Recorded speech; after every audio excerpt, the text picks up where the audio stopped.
মুসা আলাইহিস সালাম এক বদমাশকে শহর থেকে গাড় ধাক্কা দিয়ে বাহির করে দিয়েছেন। কয়েকদিন পরে ওহী আসছে, মুসা আলাইহিস সালাম, আমার ওলি মারা গেছে, জানাজায় যে শরীক হবে জানাজা পড়াইতে হবে।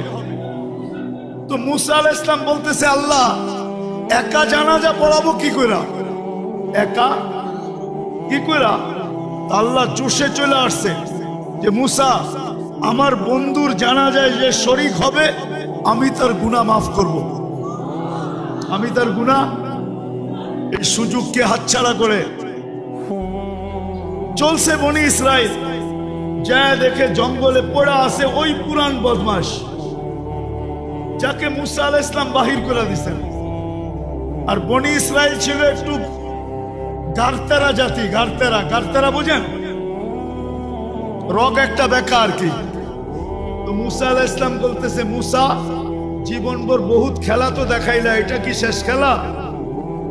বদমাইশ আবার ওলি হইল কবে?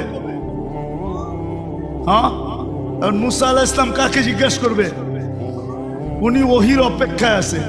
একটু পরে আল্লাহ ওহি পাঠাইছে, মুসা আলাইহিস সালাম ছিল তো বদমাশ সত্য, কিন্তু ফালাম্মা করুবাল মউত, আরবি শব্দগুলা কিন্তু ভালো মতো শুনেন।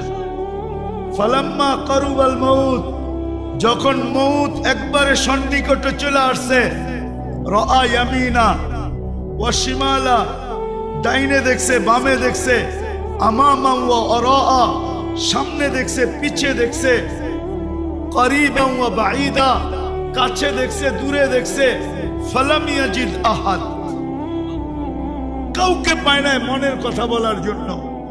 ফালাম্মা রাআল উফুক, আকাশের দিকে তাকায়া বলতেছে, ইয়া মাল্লা তাদুররুহু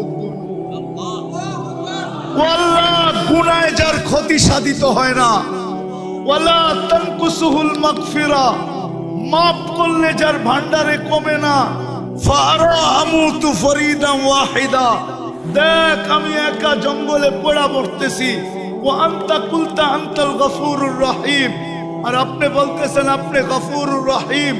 যদি মাফ না করলেন তো আমার লাভ হইল, তো হইলটা কি? আপনার এই নাম দিয়ে আমার কি লাভ হইল? আল্লাহ বলতেছে, মুসা ইসআল বনি ইসরাইল মাযা উজিব, ও মুসা তুমি বনি ইসরাইলকে জিজ্ঞেস করো আলাইহিস সালাম আমি কি জবাব দিব। তো বনি ইসরাইল চিৎকার দিয়া বলতেছে, সাদাকতা ইয়া রাব্বা, রব আপনার সিদ্ধান্ত সঠিক। এই কথা বলার পরে আপনার জবাব তো এটাই আসে যে আমি মাফ করে দিলাম।